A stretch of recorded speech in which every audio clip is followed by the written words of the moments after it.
Good? Yes, sir. Yes, sir. Yes, sir. I'm up. Right, ready, come up. Okay. Oh, man. To the city. Now, family, it gives me great delight and great welcome back to the city with a fist clenched salute. My brother, friend, of course, the heir to the legacy of our great Chairman Fred Hampton Sr. and, of course, of core industry. So let me welcome back to the state of the city and say revolutionary love to my brother, friend, the Chairman Fred Hampton Jr. Revolutionary love, Chairman, you there? Revolutionary love, right back at you, my brother. Always good to be black with you. Love and respect. It's an honor to be here. We're here, live and direct. Honored always to touch down. Before we get started, let's give out your contact information when you can reach. Yes, indeed. Save the Hampton House at gmail.com. Again, that's save the Hampton House at gmail.com. Also, for speaking engagements, bookings, .chairmanfred at gmail.com. Go to and also our website, savethehamptonhouse.org, and contact phone number 773-256-9451. Absolutely. Well, before we get started, let's talk about that. How are you? How's the family? How's Mama doing? Mama good. I just got the phone with her. I told her I had to get online with you. She said definitely extend out revolutionary love, respect, and greetings as always. And she said, we appreciate you, brother. We appreciate your consistency. Every August 30th and December 4th, like clockwork, we on deck, make sure we get the word out what's going on. But comrades, good. We getting ready for this upcoming. Actually today, tomorrow, Monday is so we locked and loaded. We're moving and grooving. Absolutely, that's a must. Well, for those that may not know, let's talk about August 30th. What is August 30th? Let's talk about what goes down. Of course, August 30th, like clockwork. Yes, indeed. August 30th, 1948. Frederick Allen Hampton was born, and this year, 2021, August 30th would mark Chairman Fred's 73rd birthday. Had he not been assassinated by the federal government December the 4th, 1969, along with his defense captain Mark Clark on the west side of Chicago. We have an annual Chairman Fred Streets Party. It's like a revolutionary flip on the community phenomenon of the block party, where we take it and we politicize it. We have different themes every year. And in fact, two major events for the Black Panther Party Cubs in December 4th committee, which is chaired by Ku and Jerry. And also, not to say the Hampton House committee, is August 30th and December the 4th. December 4th is International Revolutionary Day. August 30th, again, is the Chairman Fred Streets Party. And, we're going to be right there in front of the site where the assassinations occurred at. This year's theme is the life procession. It's like a flip on the funeral. We have a life procession. So we have cars riding with the flags, all that's going down. Yes, sir. Absolutely. Talk about, of course, as we're approaching August the 30th, in terms of not just in terms of what happens locally, but it's just international as well, national and international, Chairman. Yes. Deal is this is we dare not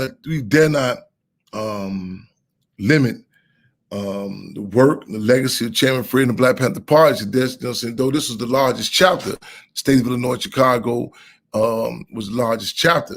This is international phenomenon. It won the minds and hearts of the people from the Congo to Chicago. It also won the eye of the big kahunas of capitalism, U.S. imperialism. It won the heat. Under the infamous COINTELPRO program, the Black Panther Party was targeted. So we say it's only right that we make sure this acknowledgement of this legacy is continue putting on the international stage. Our chapters in Brazil, on the leadership of Chairman Suzette, comrades in France and Saint Denis, the Deputy Chairman Franco, and other throughout the world. We say no language barriers, no chains, no shackles, no no water can divide us or stop us from commemorating the legacy of Chairman Fred. So we're gonna have forces all over that 12 o'clock, Chicago time, fist clenching the air, even those who are held captive in the concentration camps. Yes, sir. Absolutely. Talk about, of course, the movie, the documentary that was out earlier this year. I think we always say, in terms of seize the time, seize the opportunity, and how I think what I've seen in terms of how you've had, again, this year in particular, crisscrossing the country, in spite of course, the pandemic, scamdemic, transdemic going on, and how that touched so many, with just being able to see, of course, Chairman Fred, and using it as an opportunity, of course, to reach and teach the people on the legacy of Chairman Fred. Talk about that if you could. Well, actually, a sister who, Alicia Joy Powell, who played Spurgeon Jake Winter's mother. Jake Winters was assassinated November 13, 1969. Many people may recall a scene where right before Chairman Fred's assassination, this brother, Al G. Smith, who was playing him, showed him, defending himself against the Chicago police. The one who played his mother, that scene with Chairman Fred, Daniel Kaluuya, who's portraying Chairman Fred, he went to go sit down with Alicia Joy Powell. She's on the way now to the Hampton House, and actually Spurgeon Jake's nephew is about to bring her this way right now. So she's on the way here now, and we got solidarity statements from all over, from other cast members. They, those who can't be here physically. So we continue to see the time of this phenomenon and the attention about regards to the movie. Yes, sir. Talk about, I think, as you mentioned, of course, Save the Hampton House. Where are we, of course, with that as well? Let me preface with this. I can, we all, we say it through the door. You know what I'm saying? Hook or crook, how this turns out. In fact, when our mattress was handcuffs and caskets before we abandoned them, we can't. We done made a lot of leaps and bounds. But I definitely got to preface with this. We thank the people. We thank them for keeping us alive this long, for keeping. We've been through here, no heat, no water, you name it. But the continuous support of the people, has been ongoing. So we got the banksters and gangsters up of our back. We still got a lot of work to do. We got a lot of infrastructure work to do, bring up the code. But we up for the battle. And the program, we're not gonna wait to say we get this straight before we continue our work. The programs are still going on. Right now we got the community refrigerator right outside the Hampton House. We got the Triple C's, Children Community and Cubs that's going on. We got a makeshift studio inside the Hampton House. We got these youngsters here recording. So we walking and chewing gum at the same time. We still fighting to save and maintain the Hampton House, but still keeping the work going. Yes, sir. Yeah, I failed to mention, talk about the radio show. You're still airing. Yes, indeed. Right? Every Wednesday, Freedom on Radio, hosted by myself and Robin Allen, a.k.a. The Lady of Rage. We locked and loaded on Wednesdays. Matter of fact, people can go to check out my YouTube page, Chairman Fred Hampton Jr. They can subscribe to it, tag it, share it, all that. But that's Wednesday at 6:30 p.m. Central Time. We pride ourselves, amongst other things, giving you information hot off the press. I think the week before last, soon as the case, I don't know if y'all heard about the case with them. Two police, Chicago police, was shot. One of them was subsequently murdered. I think Ella French is. But the two individuals who got the case, Eric Morgan, Monte Moore, their mother called in. I mean, like literally on last week's show. So the community know what to get this, what it called in to as soon as it go down. So people don't enter what you'll miss if you miss Freedom on Radio on Wednesdays. Right. Yes, sir. Absolutely. Talk about, I think as you talk about, you got young people in the studio recording right now. You've done a lot of discussions with young people since the movie Judas and the Black Messiah. Talk about the importance of that. The movie Jews and Black Messiah, as I said at the table here in the Hampton House, I'm reminiscing back on some of the initial meetings and struggles we had, going through the pros, if we're going to go along, if we're going to let the movie happen, if we're going to go with it. And, in fact, I'm sitting right here, standing right here, and I called you, you know what I'm saying? And we have Ryan Coogler right here. Right. Brother Harold Davis, who long live, who's no longer with us, but still with us, not here physically. And those conversations, and we talk about the pros and cons. We recognize we dealing with a phenomenon. This the movie industry that it's not. It can't be just saying, well, does a person mean what or not? It's like every other aspect of this system. It's a machine. But I'm fortunate to have some comrades. I'm fortunate to have, the legacy of an organization that stood toe to toe with this system that was, so whether it be in the schools, the concentration camps, the movie set, hold the line, hold the political line, and right. And we was able to get a lot of Panther Cub political pills in the applesauce. In other words, information that there's been so much misinformation that's been put out through bogus books and you name it. We was able to get a lot of stuff inside this movie. And also get the discussion. Like the fact that we in Maywood right here. Like a lot of people surprised to hear the word Maywood mentioned twice in the movie. A lot of people know. William O'Neill had William O'Neill, who was one of the agent provocateurs, the place inside the Black Panther Party. He had 2 gas stations right here in Maywood. Sure. Although the movie said 1, he actually had 2. Yes, sir. Yeah, Travis, just tuned in to have a conversation with Chairman Fred Hampton Jr. I know you recently did an interview, I think, on one of the TV shows, television networks out there. I think I saw you on the screen and Bobby Rush. You want to talk about that? Yesterday, we got a phone call that we get a background of the setting. We're announcing. I don't say this too because I want to stress this because a lot of times our community or the narrative is that forces for the electoral political field or other arenas that's has certain things happen, but we come from the cloth with movements come from the bottom up.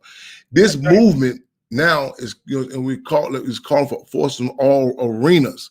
What I'm saying, to have take some position, and this in particular with in regards to this interview that was done on WGN aired yesterday, with U.S. Congressman Bobby Rush, and also I think State Representative Sean Ford supposed to call in also, and other Congressman Dan Davis and other people who run for office. About signing on with this petition drive that technically is to be kicked off August 30th, Monday. The petition drive to have the Hampton House is a historical landmark, and this is and the deal is we to put this in political context. The home of Dr. King in Georgia, we may have been in Atlanta, I know it's in Georgia. It was lost, and it's really an affront to to history, to our people in particular, that these landmarks, because you've seen like in a time where like even a lot of blatant white nationalists are talking about the importance of statues and so on and so forth. In fact, our deputy chairman of Brazil, Franco, is fighting a case right now. I can't recall this statue is a known racist statue was defaced, and he's fighting the charges now. But we got to draw the correlation about these dynamics about these houses. So that's why Napoleon seen the strategicness of even when they attacked the Sphinx in Egypt and Africa. You know what I'm saying? So now this petition drive is put forward, and we call forces from all walks of life. In fact, we in particular saying, again, back to the knowledge yesterday about the bottom up, we're calling on the parishioners of the church, the constituents, you know what I'm saying, put the heat down on the ground, up the ante, so that the different the pastors and the politicians can say, "Whoa, what's this rumbling going on?" And this dynamic of the house in which Chairman Fred has to be acknowledged in all arenas. You know what I'm saying? And I'm not saying that we're not saying that we need a ruling class to designate something for us to be official, but this should be a conversation that's held, in every arena, because they tried to salt the earth, and they really, literally the state. And I say the state, I'm talking about the police and the agent provocateurs, the hustlers, the particular hustlers on the payroll for them. They tried to turn this to a dope den, a dope house. You know what I'm saying? Right. And we said, "No, not watch." So we want this because, in fact, again, our position was handcuffs and caskets before we abandoned it. That's right. It's important. Yes, sir. I was having a conversation with a brother who went to Harlem, of course, and visited the home where Malcolm X lived. And I think he told me it was like a daycare center or something that's operating in there now, because I think it wasn't put on the National Historic Registry. That's very important. We talk about the importance of, we always say, respecting legacy, protecting our legacies, and never ever neglecting our legacies, because again, that ties right back to what we're talking about, the importance of legacy. But we will talk about that, Chairman. Two of the most hard-hitting, I say hard, H-A-R-D and H-E-A-R-T, hard-hitting campaigns I had to deal with, I think, if nothing, not just recent history, but I think in my life, is the campaign to save the Hampton House, and also dealing with the movie. And I say that because people say, well, how can you say that? I be seeing you guys protesting this and dealing with this. How do you pick those two? A legacy is more important in your life. A legacy is more important in your life. And it's so important, that you make sure you cross the T's and dot the I's. And it's a saying they have in karate. They say that the Japanese say the karate was an African art form that they just preserved it. We are deprived of our lineage, what happened before us. So this, the legacy, and I'm glad you asked this question, because I'm even discussing now about the theme on how we're going to move with this year for the 55th anniversary of the Black Panther Party. And I'm really pushing forward about a theme of it, because I think I myself, I'm guilty of this. I take it for granted that people know what the Black Panther Party is, but it's under constant attack. And it's like, we can never rest on our laurels. So, okay, well, they know this now. I go places, I'm like, damn. And you see, some sister came, I was speaking at an event a few days ago. In fact, it was one of the street tribes in Chicago at an event. And so some sister came, and she said, yeah, I was with this organization. I thought this was the Black Panther Party. And then when it was some relationship problems, she said, I recognized some issues then. I said, oh, it became a problem when you had some subjective issues, but prior to that, you didn't see an issue with this. The legacy being attacked, you know what I'm saying? And people playing games with it. And the deal is, I know I've seen what this legacy, what it's done for, for not only myself, but so many people. And we gotta make sure that we put in this correct context, and and fight to protect it. Like, and it was like, even back to the movie, it was scenes we had to just scenes with something from outsiders might say, well, what's the big deal about who shot first? You know what I'm saying? The initial name of the Black Panther Party is the Black Panther Party for Self-Defense. You know what I'm saying? And so all these dynamics are important to consistently, be very clear what this revolutionary organization was, and we can't drop the ball. So the legacy was protected, respected, and never neglected. Even the 50th anniversary of the Black Panther Party, we had foresaw early on some of the taxes that was going to come before then. I remember the 43rd, 45th, 43rd and 44th anniversary. I think it was in Sacramento. And I was like, so I said, make sure we lay the groundwork, because I said, I smell it coming. And sure enough, we, at the 50th, we was at Merritt College, we the Black Panther Party Cubs, and we had to be, it was a contending dynamic against like a big gala. You know what I'm saying? I say big gala, people try to, the wine and cheese, and if that's going to be able to keep that in its context, be clear, don't come at the expense of coming out of the Black Panther Party. And a lot of people say, well, Chairman, why you don't shut a lot of this stuff down? I said, no, a lot of these contradictions, a lot of these bogus, or I tell people personally, you think it don't, you wake up, you hear about different groups taking chairman's name, throwing it on groups and stuff, and they can play games with it, playing games with Black Panther Party. But sometimes you have these contradictions. Minister, you do say contradictions are the ruling principle of the universe. You also have to see who attracts to this. You follow what I'm saying? You have to, and it hurts. The deal is you have to heighten the contradictions. In service of the people is not just for our own personal gain. You know what I'm saying? But we have to heighten and so we can draw the line of demarcation. Whose interest do you work in, the state or the people? Yes, sir. Well, speaking of contradictions, brother, I can't wrap up any conversation with you without getting your thoughts on what we've seen over this past year with this pandemic, scamdemic, transdemic, and how we've seen, of course, the ruling class, and then we've seen, of course, the black bourgeoisie class. We've seen these so-called celebrities, right, that have basically bowed down and pushed the agenda of the ruling class. I want to get your thoughts on that, my brother. We said initially when the initial discussion in regards to the coronavirus that you can correlate a lot of the attitudes and positions to that of capitalism. And in fact, we say the coronavirus is capitalism on steroids. In other words, how you view it, you've seen contradictions like the race as well as the class contradictions. Be exacerbated. You've seen initially with Cook County Jail, the largest jail in the country, was a hotbed. You've seen like everything else with the infant mortality rate, the unemployment, black people in particular, disproportionately impacted by, not only the coronavirus, but also, the lack of health care, and also use as justification to get down on us. You see the rhetoric, they saying, well, those unvaccinated people are responsible. And that's similar rhetoric you hear about, in our communities, with these code words, with these gang, whether it be gang members, whatever's the correct political football to use, everything is political. And even how people view it, to say like, you see like a arrogance, a class arrogance. Well, I got mine, we yours. You know what I'm saying? And so it's so many similarities can be drawn to that capitalism. How we view it, like people even saying, why would like people saying, well, why would you question the government? This shows your stand, your politics is food, clothing, shelter, and how you view it, how it's received, and just even the people of the lay who may not have any degrees, how they, say, who don't know, who can't give the dates about the Tuskegee experiment, but they know basic history of this system. You know what I'm saying? So just even questioning, you say, some people say, man, don't question nothing about the system. So this really is a graphic depiction of, capitalism.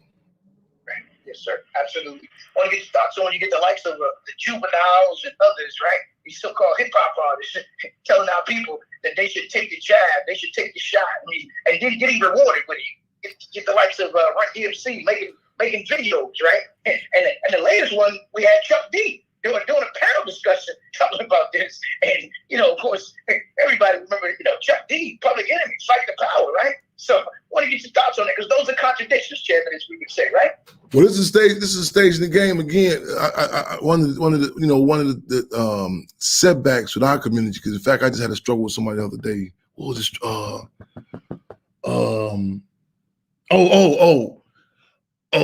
just had It was on Facebook. It was some footage of interview with Angie Martinez, I believe, and she was talking to 50 Cent. And Styles P had called in, and you've seen the contrast of the political lines of how they viewed it. Like where 50 Cent has said something to the point like how he was responsible for pushing back Styles P's releasing his record could not get released. And when I talked about it, and this other individual had jumped on Facebook to like a lot of times people have a usual response. They come with this that's an old interview, and we look at this stuff like this just is hip hop. This is just I remember another show I had when Puffy Combs that said something to the effect to the children. We at Harriet Tubman School, and the children say, "What you want to be when you grow up and be a player?" These are times we must struggle to. The first step of acknowledging everything is political. You know what I'm saying? When NWA said easy, not about the black shit, so I'm not going to yell at. Gotta be a nigga for life. So the deal is, and a lot of times, even the white left or other forces say, well, that's just music, whatever. And see, we must acknowledge we in a community. We come from a community. We are part of a community that does not have the luxury to. We're told to only exercise acknowledge politics during election time, or you know what I'm saying. But the deal is, We have to work what we got to work with. We have to listen. Class is never over for us. You know what I'm saying? We have to listen to the terms, the names of organizations. You know what I'm saying? The names which we name our children. You know what I'm saying? Everything is political. So the deal is, before a lot of times cats want to get to this, rah-rah murder mouth. First of all, as Sun Tzu said, cardinal principle of warfare is know thyself and know thy enemy. The first of acknowledging the contradictions, acknowledge it so it can become secular. You had a climate in the 60s with a Black Stone Ranger said we're the Black Peace Stone Nation. You had a climate with the devil disciples with the Black disciples. You had a climate with James Brown, so those reactionary, a lot of cases, most cases, a lot of reactionary positions can be taken. But James Brown, at H.R. Brown, imagine me had drove down and say, man, he has, I'm Black and I'm proud. It was no more of this liberalism. And see, a criminal psychologist said behavior is affected by consequences. And so I tell people, say, okay, they're just an athlete, they're just an entertainer, they're just, no, everything. Bob Hope said he didn't want to go perform for the troops in Vietnam one time. Man, they said the FBI shot through that window. Bob Hope was ready to perform the next morning. You know what I'm saying? He was that man. And I would say, what's the big deal about Bob Hope going over? You know what I'm saying? Man, everything. As Commandant Che Guevara said, the role of the propagandist can be as important as that of the guerrilla. You know what I'm saying? So the whole dynamic of heightening the contradictions to a point to and not coming in. Like I tried to struggle with some cats yesterday. I said, listen. We have to acknowledge this, man. Not until we come in with an elementary response, good people, bad people. The deal is, in most cases, the ruling class in every genre, electoral politics, entertainment, they raise up the runts of the litter. You know what I'm saying? So we got to come in and say, listen, I let the record reflect. I'm impacted by experiences that happened to me even before I got here. And the deal, and I would tell, I'm not going. I'm kind of. I'm going to get this on my chest real quick. We just had a discussion the other day about the policy. Why you think the whole thing, the policies? See, Trump had a absolute reactionary thing about the border. Biden, the more Machiavellian administration. That's intentional. They say the parents can't come in, but the children come in. And a lot of people say, well, that's because America loved the children. I said, give me some background that says that. Give me some past history that says that. What it is similar to those poachers killing that silverback gorilla in the Congo and grabbing that baby silverback and putting that white hand with that milk in that baby. You have produced a different type of a baby. With the mafioso, even in Italy, they say listen, no, there's something different about them. Their suits are different. They don't relate to Italy. You know, it's a different. Luciano was American state made. State made. So in entertainment, the street tribe, the Panther Party, the state would say, okay, we can't stop it, co-opt it, produce something, and we have to acknowledge that. And we can't come in with an arrogance and say, if I read this book to this person, if I give them this green juice, they're gonna change. Man, the experience, but to acknowledge this, okay, this is that lane. When they ask, that's why they asked Malcolm X in an interview. Jackie Robinson disagreed with your position about violence. Malcolm X said, whoa, wait a minute.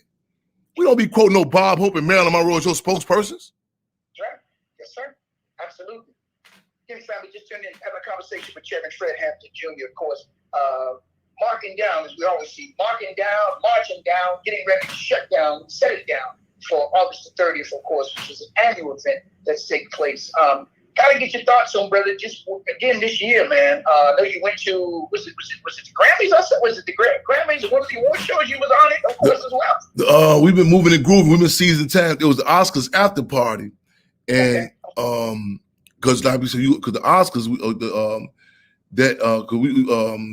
we seen Daniel Kaluuya at the acceptance speech talk about acknowledge the Black Panther Party. You know what I'm saying? And I study our moves. I say, okay, we playing to win, and we've seen on the international stage the politics ain't no one night stand. It's an ongoing relationship. Even when Daniel Kaluuya was on Saturday Night Live, you seen. People. You heard past horror stories of how get the guy's name on Saturday Night Live, how they get out. Even they try to do a Lauryn Hill, which they doing her. When she's on Lauryn Hill, since she came in, they approached her. They try to have her play a prostitute, some old crazy stuff. You know what I'm saying? This is the arrogance what they try to do, man. And Daniel Kaluuya, Kaluuya had even, you know what I'm saying? I found out later on about the 3 days he back and forth with them to make sure that they said chairman. You know what I'm saying? Oh, you know what I'm saying? And you see the respect that they still even have to this date. You know what I'm saying? For legacy, when you mentioned, I mean, it wasn't no subjective wages by Chairman Fred. He say, man, he's Minister European Chairman Bobby Seale at the acceptance speech. It's people who case we don't say they say their life who won't acknowledge us in public. You know, I mean, in private. Let's go public. So at the after party, you know, so we got there. We had touchdown, you know, so we came through, and we up there, and a lot of people they were surprised to see us there. In fact, even we had Drake saying "free them all" up in out the park. We put the politics right up in there. You know, where we go, you know what I'm saying, whether it be as we come, we come, let them put their Panther Cup political peel right in the applesauce. Yes, sir. Yes, sir. I saw you had posted some pictures of yourself and the late great brother DMX. Talk about again. I think that chance encounter, that chance meeting that you had with that brother. That's our man, DMX. Yes, long live DMX. Yeah, man, this ironically, we got the dogs at the Hampton House Hounds. We got the last dog got here. We just named him Boomer after DMX's first dog, Boomer. Yes, and this cat, man, was a phenomenal. Here's a force that, you know, is we all how he dealt with the conditions that he was subjected to, you know, and we all are damaged, you know what I'm saying? And the deal is, the ruling class is responsible for all of our damage. But you've seen the ongoing connection to our people. I forget the sister's name, the sister who had his first children. That when she spoke about him at the services for DMX, I can't remember. I met this sister before too. Yes, it was a real contrast to us seeing these TV shows, Love Hip Hop, where, you know, this Jerry Springer battling on who. It was so objective when she laid out. She brought the other sister who had his last son up there. She broke down how DMX was like she said like a fountain of water that you know. So you just, you know, I mean, to come in contact with him, and she broke. I mean, even saying not in absolute, but how he dealt with the conditions. See, the deal is how we. A lot of us is not. We go back and we see similarities in our life, but how we deal with it. This I remember, man, I mean, so many experiences with this brother, man, and that time with that picture when I seen him, I came down. He had performed about 2-3 months before that, and I didn't know he was gonna be at the UIC. And I came down and he seen me at the Big Three, and he say, man, he said, man, Chad, he said, man, well, my shirt, you supposed to have my shirt for me. And I told right there, and it was crazy because I was right, and we was on the basketball court, and it was so loud around us.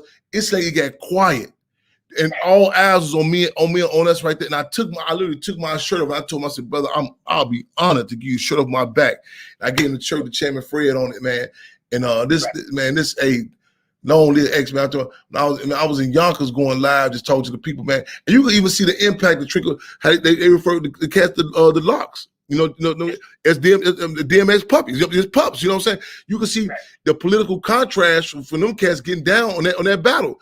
DMX had a mass line, man. Real talk. Long live DMX, man. Real talk. Long live DMX. Yes, sir. Absolutely. Yeah, family, just turned to have a conversation with Chairman Fred Hampton Jr. Want to get your thoughts, brother, because school is getting ready to start. Have they started out in Chicago, or is it next? Actually, ironically, it's supposed to be starting back Monday on the 30th. Monday. So your thoughts, of course, the legacy of course, your father, Fred Hampton Sr., the Panther Party, particularly that chapter in Chicago, in terms of the free breakfast club. Yes. That make our children were screened for, of course, lead. Yes. Yes. This, of course, had embarrassed the federal government when the federal government took that and began to use, of course, aspects in, of course, the federal government. But I want to get your thoughts on the importance, as our brother Marcus Klein has done, and starting schools, the importance of our parents being involved in the schools, but if not, of course, starting schools as well, as the Panther Party did. And if it's not programs before school and programs after school, with all that's going on right now, this pandemic, scandemic, and transdemic, and this whole issue of now the children being targeted, as we're saying, my brother. Yes, indeed. I've been always familiar that Cook County Jail was the largest jail in the country, but they were talking yesterday about CPS, Chicago Public Schools, and, Right. how in contrast how large it is, and there's so many contradictions that people don't even know. Like people like even the amount of homelessness of children that's in Chicago Public Schools. Yeah.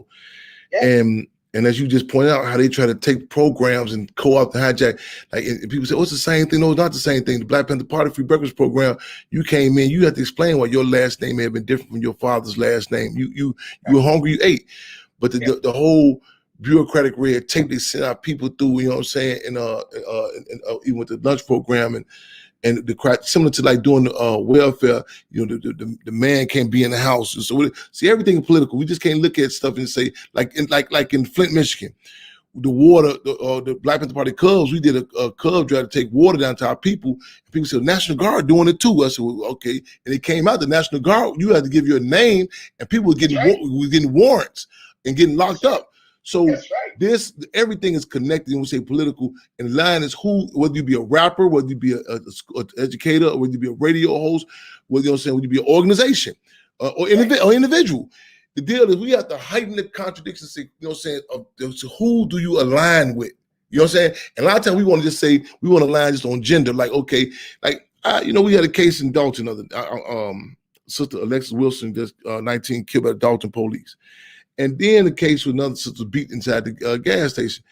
And a lot of people saying, oh man, there's attack on the women. I say, Black women, I say, listen, we fighting to get this team together. I said, imagine the Lakers or the Bulls, they almost to the championship and someone say, man, the Pistons keep coming at our guards. They keep coming at our forwards. As opposed to, no, our whole team is under attack. Our people is under attack. And that we have to put that our programs, put in context, and so even the CPS, the contradictions about, it's been exposed, like even the police they had doing the security, are the ones who, get such a notorious history on the street. They had taken them off the streets. The infamous Renaissance 2010 program that's put in place under Arnie Duncan. So this is a time where it's, again, coronavirus is capitalism on steroids. You're going to see blatant contradictions. I'm talking about you talking about the police in the schools. I spoke in a school one time. I had flashbacks to Stateville. I'm telling you, I say, ain't no way possible a person want to learn. I mean, you go through the security checks, all get up, and then the justification they use is some white children to shut up somebody, you know what I'm saying? And then just coming out and martial law and the impact on people. So you can imagine this before coronavirus. So you can imagine what type of what they're gonna be doing, to the we see. I tell people, people say prison is a microcosm outside community. You see what the system get out on us in the Cook County Jail before coronavirus. You see what's going on in public CPS before this. Oh man, ain't no words to describe what's gonna be happening. They're gonna be doing us inside them joints. Yes, sir. I want to get your thoughts as we see now the Department of Homeland Security under Biden is now saying anyone who don't take the shot, right, is considered could be on a terrorist watch list. Right? Anyone that speaks out against it could be on a terrorist watch list. Anyone that asks for an exemption, right, could, based on religious reasons or just being a conscientious objector to this can be on the terrorist watch list. And anyone who still questions what happens with them calling this again a pandemic could be on this list as well. I want to get your thoughts on this because I know we talked about the counterintelligence program in the 60s, a COINTELPRO then, but we're looking at COINTELPRO now being used, and not to mention last year they said that the number one group in terms of buying legal guns was blacks in America. So now all of a sudden you get Biden disarmed, of course, gun owners. So I want to get your thoughts on that, Chad. These you can take the word what they're saying now, and coronavirus. You know what I'm saying? And you can look at what's been happening. You know what I'm saying? It's been used terms have been used like black identity extremists, war on gangs, war on drugs. There comes again a period of time in which we must seize that, what I'm saying, that no one can dodge the contradiction that has been existing You know, whether we're talking about even drug usage or whatever, it's kind of Richard, comedian James Richard Pryor gave an analogy how white people ride through the community and see black people with dope needles stuck in their arms and dope bears around their noses, and they say, that's a shame. They'll come home and their son has a can of Budweiser beer and they say, oh my God, it's an epidemic. So these are contradictions now that they're laying out. You know, in the nature of the pig is, I mean, shit, eat everything that it comes in contact with, and you're gonna see what happens to certain community. People are gonna address it. I forgot the senator's name with the Patriot Act. He was addressing the Senate committee some years back. He said, "Man, this is wrong." He said, "How are you tapping my phone? How are you listening to my family?" And the Congress said, "All due respect, Senator, you were the main promoter. You'll push for this bill." And he was like, "Yeah, but I didn't mean it for me." And so this Frankenstein that these Dr. Frankensteins have created, you know what I'm saying? It comes, but you'll see in that time it takes that for them to say this is, you know what I'm saying, this is wrong, this is a contradiction. Because as David Walker said in David Walker's appeal, the most intelligent of African descent can say something is going to become a doubt or suspicion. A white person from any walk of life says something, it's going to be a fact. So people going to be acknowledging it's a fact. Yes, sir. Absolutely. As we begin to wrap up, let's get some closing comments and again remind the family of what's taking place August 30th, this upcoming Monday. Well, we got heads up today. We got the Chairman Fred Hampton skate party. It's going down on Madison Pulaski. The first annual Chairman Fred skate party. That's today. Yes, sir. A skate party. That's going to be right? They do it in Detroit. They're doing Detroit. Yeah. So I don't know. I'm debating. I'm debating on trying it because even the youngster I wasn't really good with the skates. So I might try this today. So we'll be going live. I might try. So we'll see. But that's today. Right. That's a Chairman Fred skate party. Tomorrow, Proviso East, the high school that Chairman Fred attended. We up in Andy, man. So they ain't made no mention of Chairman Fred before. So now it's gonna be naming a hall in his honor. You know, this is the same high school he went to where they would allow black homecoming queen. I forget the lady's name. She's Bob Johnson's former wife. She was going to school there, and Chairman had challenged it, and so they made a concession with the white lady and her. We're gonna send both get the homecoming queen. But this gonna be going out at Proviso East on First and Madison. Then we have after party get together after that. Then Monday, 12 o'clock, we right there, ground zero, 2337 West Chairman Fred Hampton Way, aka Monroe. We right there on deck. Clench fist, social distancing, gonna be on some fist up in there, stick and move, locked and loaded. Then we doing a lifer session. We getting them rides, we riding down Madison. We'll stop at the wall, Madison, California. We stop at the school, Hampton House. You know what I'm saying? Then we headed right to the Chairman Fred Hampton Aquatic Center. That's all going down Monday. And as we're wrapping up, let's remind the family, of course, Freedom All Radio every Wednesday, 6:30. Every Wednesday, y'all, man, stay locked and loaded. Every Wednesday, Freedom All Radio, Chairman Fred Hampton, Robin Allen, aka Lady of Rage. Make sure y'all tune in. Go to SayTheHamptonHouse.org. Hit that donate button. Go to the Cash App, $ Say the Hampton House. Whatever support you can do, come on with it. Yes, sir. All right. Revolutionary love to you. And just thank you. Give Mama and of course all the family our greetings from the brothers and sisters here in Tubman City. And just continue to do what you do, brother. And of course, got your back like a black backpack, got your chest like a bulletproof vest. And we got yours, my brother. It's always honor and blessing. Love, revolutionary love, and respect, and appreciation. Right back at you. All right, Chairman, I'll be in contact. Yes, sir. Peace. All right.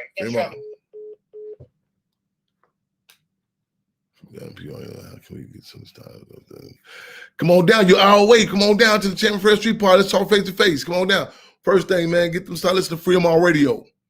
Give us some write-ups on that. Come on every Wednesday. Tune in.